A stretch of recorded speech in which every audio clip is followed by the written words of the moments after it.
And we're on. Welcome back to the Dad's Beer Club podcast.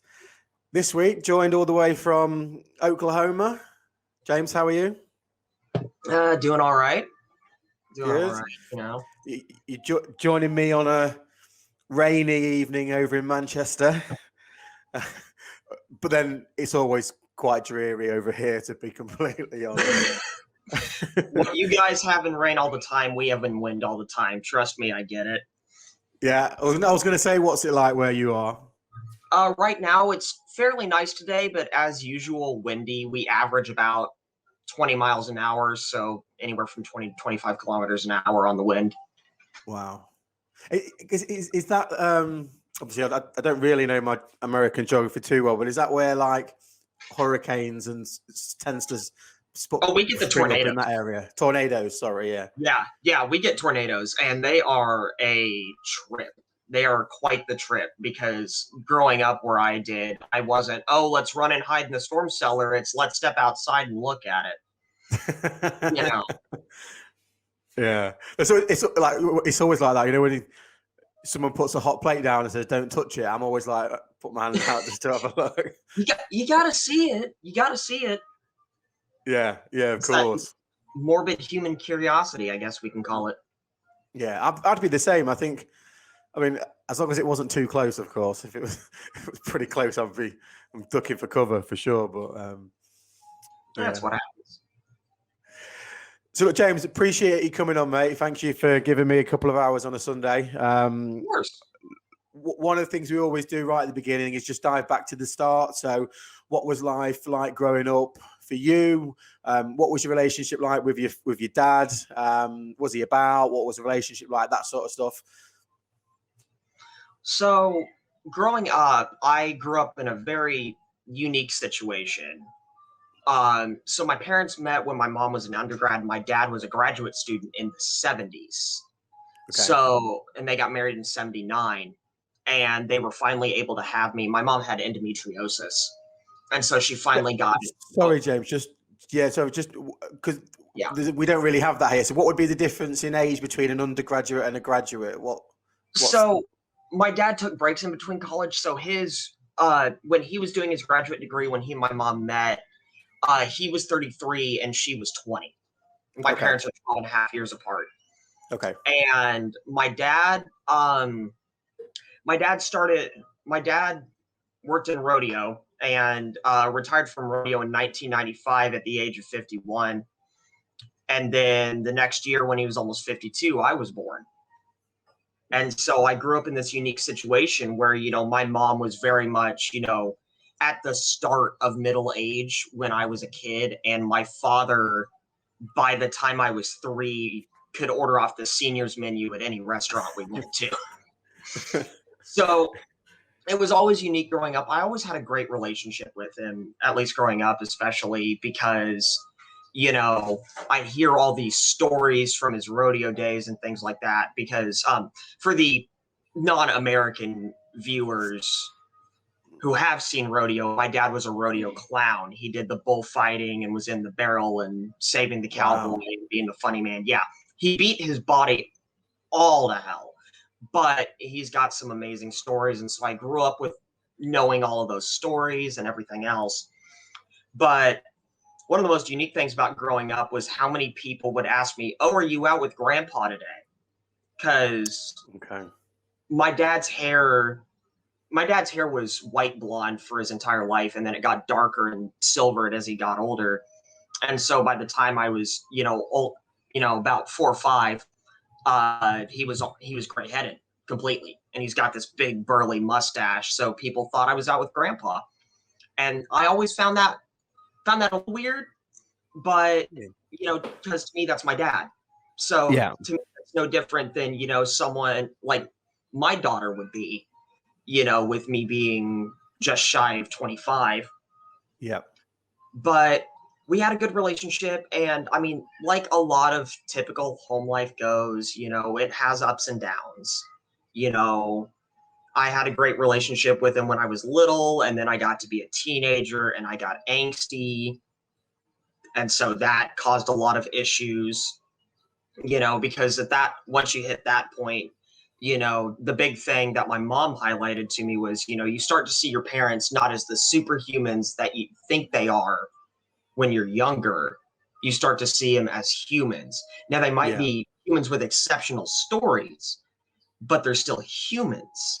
So I started to see my father for, the human he was, and that caused a lot of internal conflict, which of course I lashed out with. Besides being a teenager with hormones running rampant everywhere and every which way, I had a horrible temper, which is genetic. My dad also had one, but got into my early 20s and even to now and everything, and we haven't ever really had a true falling out. We've had a couple big fights that have gotten resolved. The most recent one in memory was when we told him that we were going to be having my daughter. We're not married, so he absolutely lost his mind. But we eventually were able to talk it out and work it around, and now I'm third rate. At the end of the day, we go up there, he immediately asks where his granddaughter is, which I think is great, because he did his best as a father, because I mean, when you're growing up and your dad's in his 60s and his main career he had was just torture to his body, you don't get a lot of those experiences. I've had friends who talk about playing catch with their dad, playing tag. Meanwhile, I was walking with my dad when I was about 1 or 2, and one of his bad knees gave out and he almost fell over on me, and so he's got, 2 replaced knees. He's had 2 back surgeries. He's got a replaced shoulder. He's almost 77. And I mean, he's still my father, and I still love him to death. And now at this point, the relationship is more concern, because it's, my mother died when I was 20. And so, I constantly worry about his health with him living alone and things like that. Nursing homes are never an option. I've never considered that. And healthcare in America means that even if I just get basic home health, to have someone go out there, check on him, maybe do some cleaning, it's like 4,500 American dollars a month. Wow. Yeah. And I don't know how much of that insurance will cover. But all in all, my relationship with my dad has been, I would say, overall great. I've never trusted relationships that don't have ups and downs of any point. Friendships, romantic relationships, parental relationships. If you don't have at least little dips somewhere, there's something toxic going on. Yeah. No, I agree. So, because you know what kids can be like? Kids can be awful at the best of times. So I know you mentioned you were growing up and your dad had the white hair. Great. Did kids ever? Sorry, let me put my teeth back in. Did kids ever sort of say anything or poke fun or do anything like that with you with that? Oh yeah. So growing up, I grew up in a lot of the same vein my father did, because my father, when he graduated from what's considered high school in America, he was just shy of 18, and he was 5'0", 95 pounds. When I graduated high school, I was about 5'4" and a solid 115. So I grew up small like he did. So I got constantly bullied for being small. I got constantly bullied for having older parents. I remember I went to a private elementary school, and we took this amazing American history tour trip East Coast. We went to St. Louis and then went all along the East Coast to all these historical sites. And there were a couple days where my dad didn't get to do anything with me, and I had to go with a friend and his father, because my dad, from all the stress of walking, had fractured his ankle. Wow. And, kids picked on me about that. There were kids that even made fun of his laugh, because I love my father's laugh. My father's got this huge, hearty belly laugh. and it's so easy to get him to chuckle. And they would make fun of it. And it was just those little things. I always got, and it's always kids. Yeah. The parents seemed to always love the fact that I had an older father because he could mentor me and he could mentor them. Yeah. But kids are awful to other kids. Yeah. Absolutely No. awful. Yeah. No, they are. They are. And it's just this. It could be the smallest thing, and they'll just pick it up and they'll run with it, and they'll never let it go. Oh yeah. Oh yeah. I've got nicknames for friends that are based on that, but thankfully those are in good fun. Yeah. Yeah. Exactly. So, no brothers and sisters.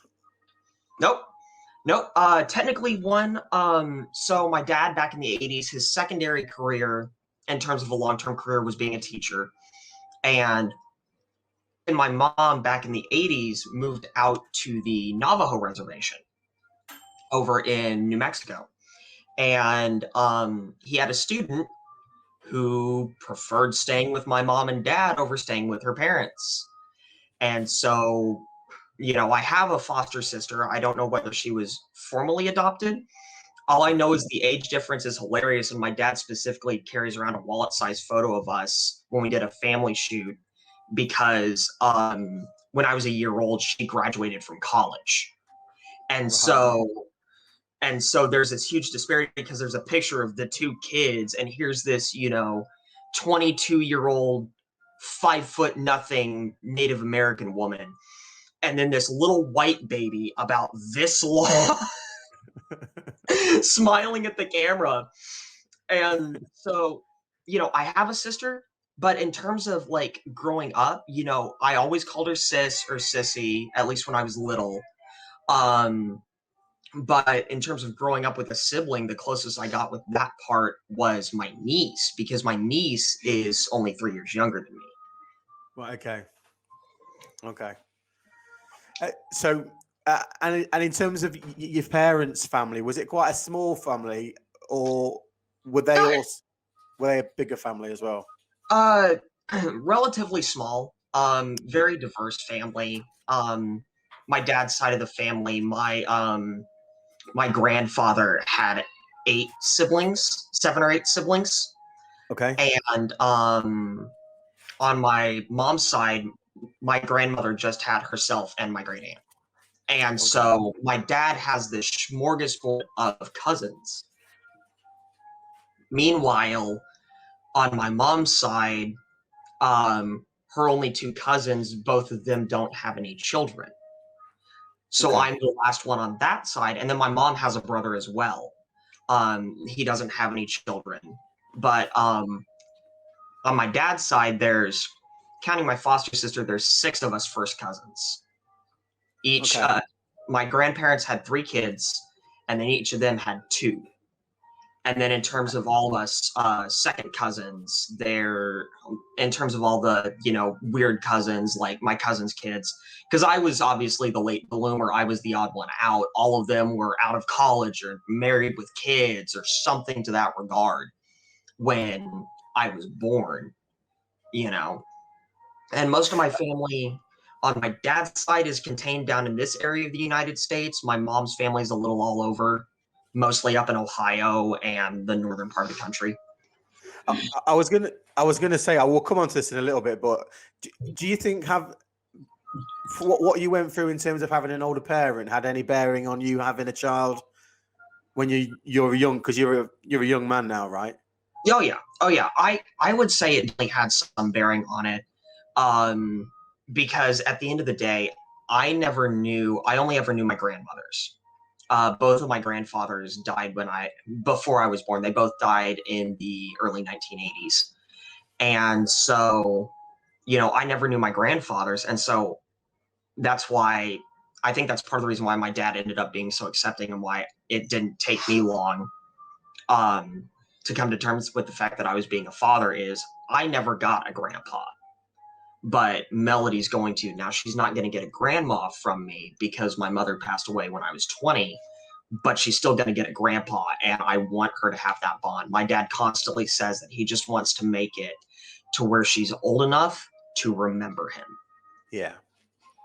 Yeah, I know. I lost my mum 2 days before my son was born. So Oh, yeah, it just didn't quite get that crossover, unfortunately.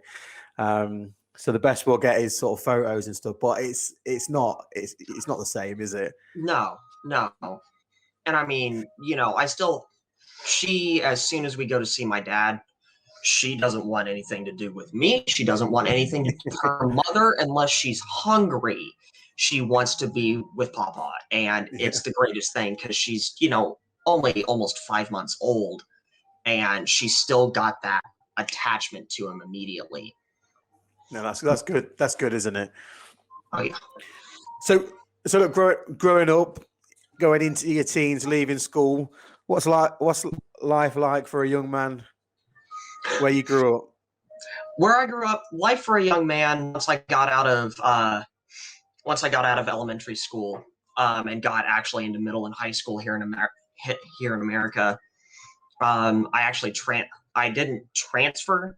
I went to a private elementary school, and then I was in a different school district living out of my farm, so we transferred into a different school district that was actually a little bit closer. I ended up graduating with 29 people. I went to a very small town high school and things like that. And it was definitely different because my elementary school being private, we had tuition. And so, I don't think the kids ever knew this. But when I was in the fourth grade, I was supposed to already start going to that public school because my parents couldn't afford my tuition anymore. And the school said, no, we want him to keep going here, and paid for my last 3 years, my fourth, fifth, and sixth grade years.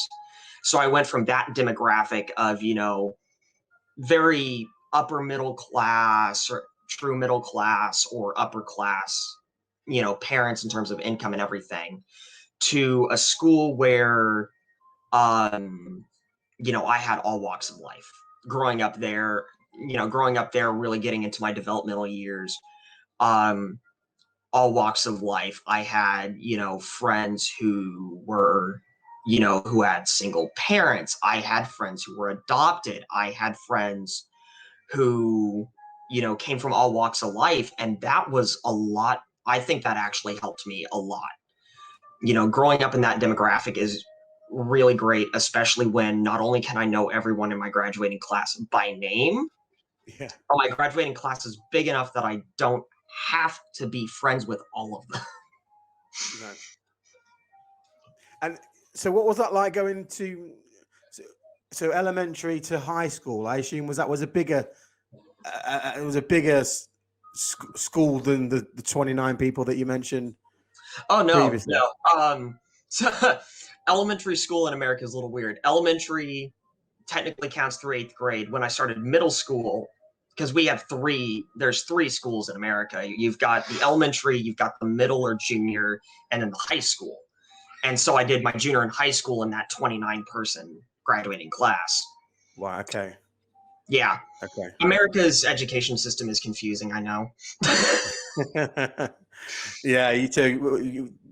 Was it kindergarten, junior school, middle school, high school, college? Is that Yeah. right? Here we've got preschool, preschool or pre-kindergarten, depending on what you want to call it. Kindergarten, elementary school, junior or middle, depends on the grade distribution, and then high school. And sometimes there's a transitional school specifically for the people in the ninth grade transitioning from the middle junior into high school, which is a completely separate beast. And that's for those school districts that, are inner city, have huge enrollment. Yeah. My entire school district had about 260 students pre-K through 12. So Wow. So going to did you go to uni? I think you said earlier you went to university, didn't you? I So how much of a shock or a change is that from what you've been used to? real culture shock because I grew up in the country in the buckle of the Bible Belt in America. So I grew up knowing a lot of more conservative and Christian people. And I came to college my freshman year, 18 years old, bright-eyed, bushy-tailed. I showed up a day early because I was in the marching band. And the RA who showed me to my room was Wicked. That was an instant culture shock. Yeah. You know, seeing people from truly all walks of life, international students, having really interesting discussions, you know, and colleges in America, they're not liberal conspiracy mills. I'm going to put that out there right now. They're places of education, but you end up with a lot more liberal people in college a lot of the time, even in a small town. Like my college town is probably about, counting the college students, probably about 8,000 to 9,000 people. Wow. Okay. So went to a small regional university.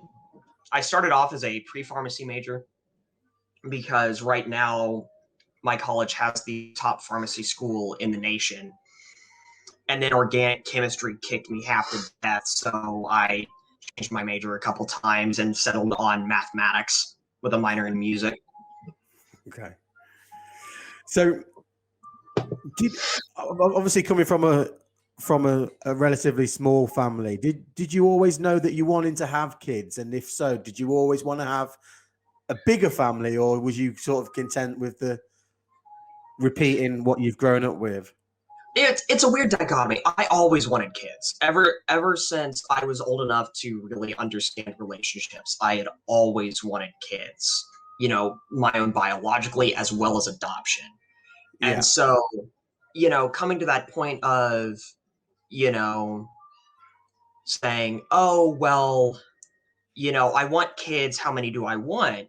And I kind of capped myself out at, okay, for biological kids, I think I'm looking at 3 at the most. And I do not want, I want to try and avoid having them back to back. Yeah.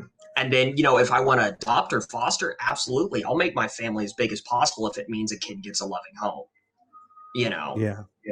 And so there's no true upper limit. Like, I'm not shooting for, you know, starting my own church levels of having kids. But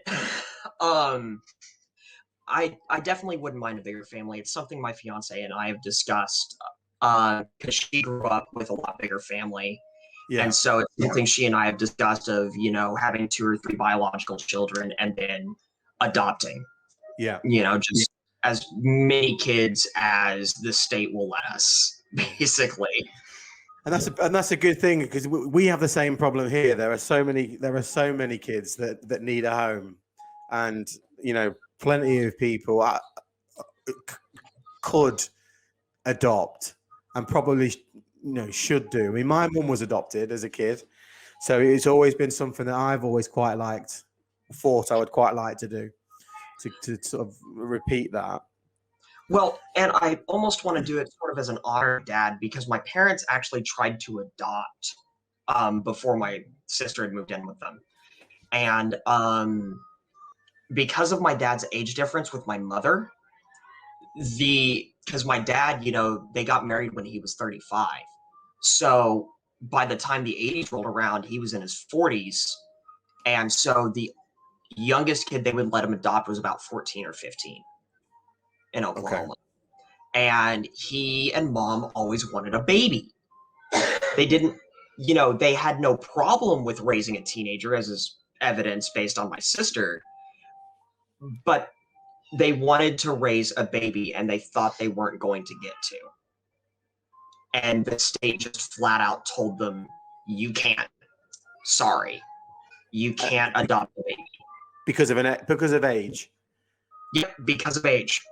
Literally, because my father was in his 40s, they said, oh, based on, you know, parentage demographics, you should be raising a teenager right now. And not taking into account that, sure, he's in his 40s, he's going to love a baby just as much as he's going to love a teenager.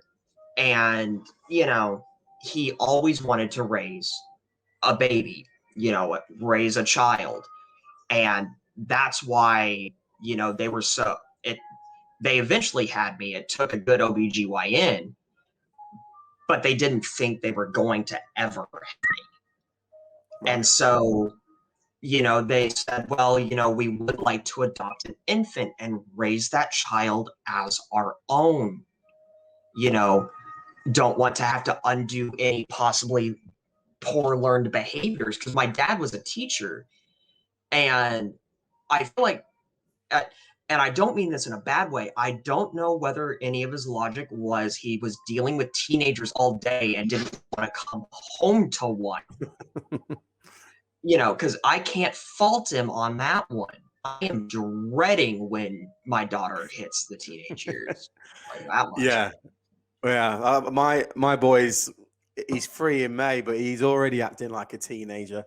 Honestly, those terrible twos, man. They're not for a reason. Oh man, yeah, it's testing. It really is, and the worst part about it is he'll give you this. Like children, they copy your mannerisms, don't they? Yep. And he'll do something that's naughty, and he'll give me this look that I used to give as a teenager. And I just think, I can't be mad. Like I'm just looking at myself. So you look at yourself in the mirror, just, okay, I do that. It's the thing I'm worried about, honestly, because my fiance and I both can be very sarcastic people. So I'm waiting her, when she hits being a teenager, to just come up with a good comeback, and me not want to punish her because it was too good, and it's something I would have said, So, when did you meet your partner, your fiance? Funnily enough, she was actually, I can ask, babe, you were what, 7? 7. Yep, she was 7 and I was 10. Wow. We met at, they called it a cowboy church. So it was a non-traditional church that met on Thursday nights, and they called it a cowboy church because we met at a livestock sale barn. But I met her there, and we had our things when we were kids, and got back in contact back in 2017. Okay. Really actually got back in contact in the funniest way, because I told you the way I found your channel was through literally a Facebook ad. Yeah. And she found me through Instagram suggestions because we had one mutual follow in common. Wow. And she looked at me, and I didn't have this at the time. And if I shave my facial hair off, I'm 16 again. And so she looked at the picture of me and she went, oh my God, that's him. And we got to messaging back and forth, and we got back together about a month later. We got together a month later, and, we've been together ever since. Baby, was she planned? She was not planned, but that's not necessarily a bad thing. No, she of course. She was a surprise for us. Yeah. I've had people, I've nearly hit people who have asked, well, was she an accident? And, a child's not an accident. No, of course. And so she was planned, just not at the time. We were planning for her later down the road. Yeah. And she said, nah, now. We're going to happen during COVID. So I think you mentioned she's 5 months old. Is that right? Almost 5 months. She'll be 5 months this coming Saturday. Okay. So you find out, because we've been in COVID nearly a year now. So did you find out before all that happened? We found out right at the beginning of March of last year. Okay. Was when we was. Oh, she's on the phone. I thought she was correcting me. But, yep. No, into February. Into February, start of March, and okay. So, February and March, we found out. We told a few select people, and then we did our announcement on Facebook, and that towards the end of March, and then the state lockdown. Yeah. And she had already left to go visit her parents for a few days to see her mom and everything. Because, oh, Mom, I'm pregnant. And she got stuck in the state of Arkansas for a solid 2 months. Wow.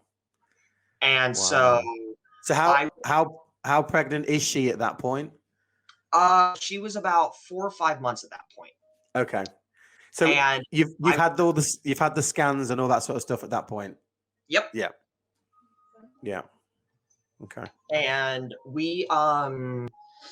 she moved back at the end of May. They lifted some of the travel restrictions and everything. So I was able to go and pick her up and bring her back here. And we got her apartment a couple weeks later. And we've been here. We've actually been in this apartment pretty much ever since. So talk to us about that. So when you found out you were pregnant, how talk to us about that day. How did she tell you? So she didn't find out. She had a massive amount of uterine pain. And so I was worried that it was endometriosis because my mother had endometriosis. Yeah. So we rushed to the ER because it's like 9 at night, no doctors open. And we get there and they run the blood work and the UA and things like that. And the doctor comes in 20 minutes later and says, well, you're pregnant. And she broke down. She's fought medical issues for years. She thought she wasn't going to be able to have kids. And I was in a state of shock. Half of my brain was excited. The other half was, oh, crap. The other half of my brain was that instant panic mode. Oh, go ahead. Yeah, no, I was going to say, because you've gone into the hospital thinking, Jesus, this could be endometriosis. I think I said that right. But you're going in thinking that, and you're coming out with a baby. So your mindset is having to just switch completely. Yeah. And so we take the next couple of weeks. We call a few people that night. And the thing is, we didn't want to call my dad over the phone because he only lives an hour and a half away. And it's his first biological grandchild. Yeah. We figured we should tell him in person. So we eventually told him. And then after we told him, we made the public announcement. But right through telling my dad, I was an absolute nervous wreck. From the start when we found out until after we told my dad, I was just a wreck. I hadn't quite clicked into the, okay, plan, think, this is what you need to do kind of thing. I was still stuck in panic. And how long was that? So from how long before that time period that you just described there, like the panic mode, how long is that? It was about a solid 2 or 3 weeks. Right. Okay. Solid. And I mean, I was still excited. I was still excited. I was still displaying outward excitement.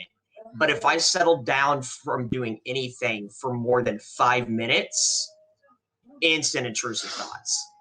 And it's the nervousness about telling my dad. It's, am I going to be a good father? Am I going to do this right? Am I going to be able to do this? Am I going to be able to provide, Yeah. And so all that panic starts setting in very early on. Because at the time, I didn't have a job.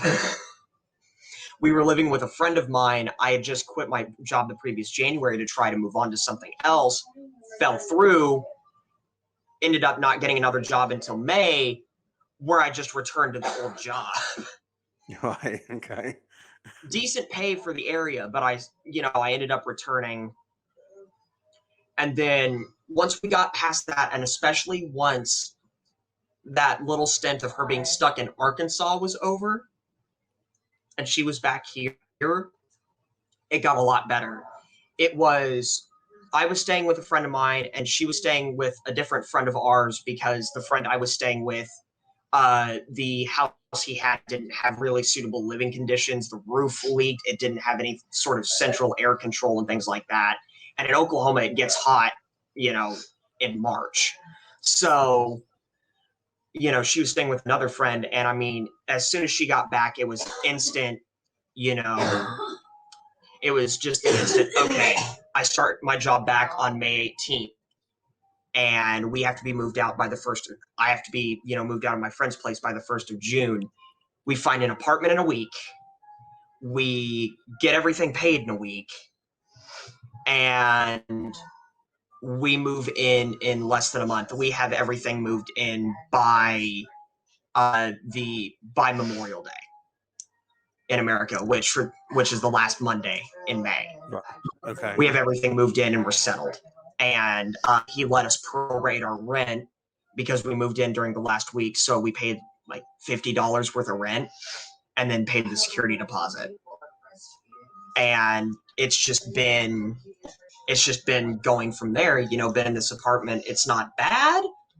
It's a 1-bedroom, 400 square foot apartment, but it's not bad. It's fine. Right. It's home, right? Say that one more time. You kind of cut. I said it's home. Like, it's home, right? Yeah, it's home. It's like my dad said, home is where you hang your hat. Yeah. Yeah, 100%. And were you one of these crazy parents that waited to find out what you were having, or did you find out what you were having? We found out because we wanted to wait and do that with the second child. We wanted to go ahead and find out because, her family and my dad and a lot of my family were just chomping at the bit. Are you having a boy or a girl? So we said, the heck with it.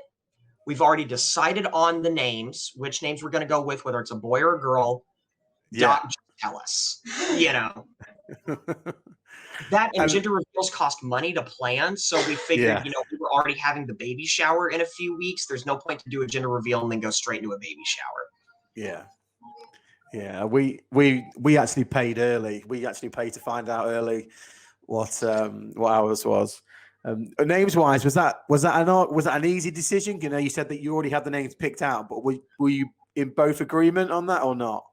So for a boy's name, it was easy. We had kind of decided that we wanted to do something for our parents. So we took my dad's name and her dad's name and smashed them together for a first and middle name. And that worked out pretty well because both of our dads have very good generic English first names. They're always going to be around. Yeah. Whereas my mother was Diane Carroll, and then her last name. And her mother is, and she's going to kill me for saying this on the internet, but that's okay, Tabitha Eileen. And so we didn't feel those names translated. So we did a little bit of digging. And we went with my daughter's first name. We derived it from my mom's middle name. So we took, Carol is a song, so like a Christmas carol. So we went with Melody. Okay. And then her mom's name means grace in Hebrew. So we got our middle name from that. So it took us all of about an hour to do.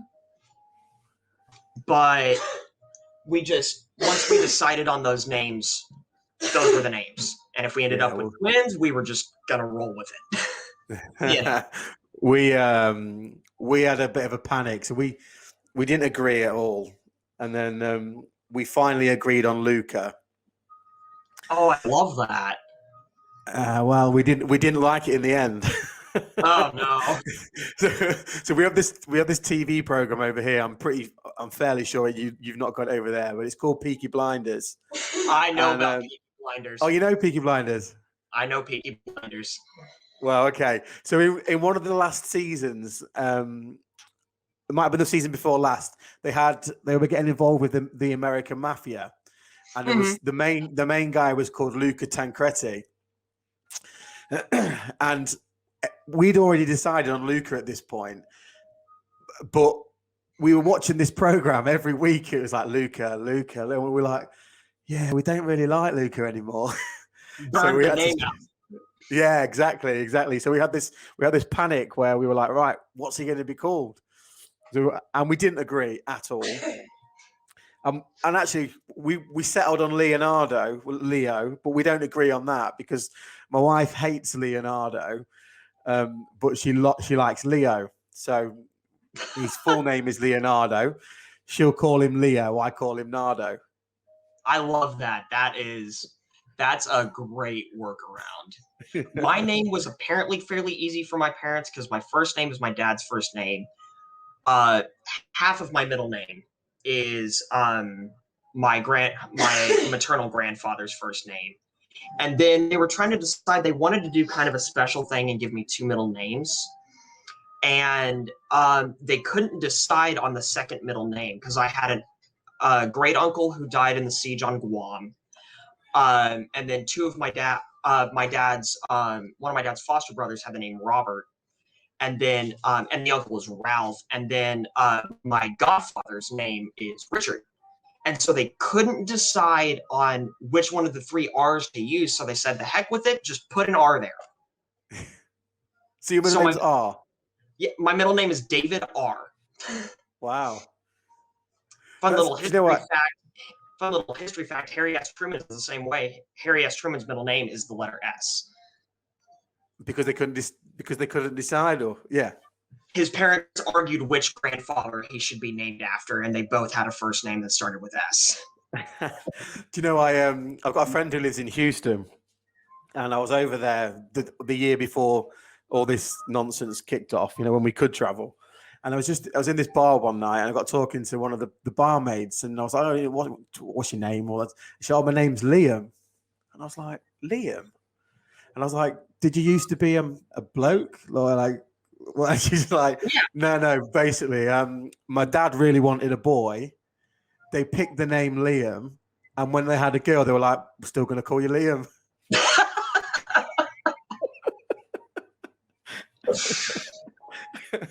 I mean, if the shoe fits, might as well wear it, you know. God. Yeah. That was such a good story. I love that story.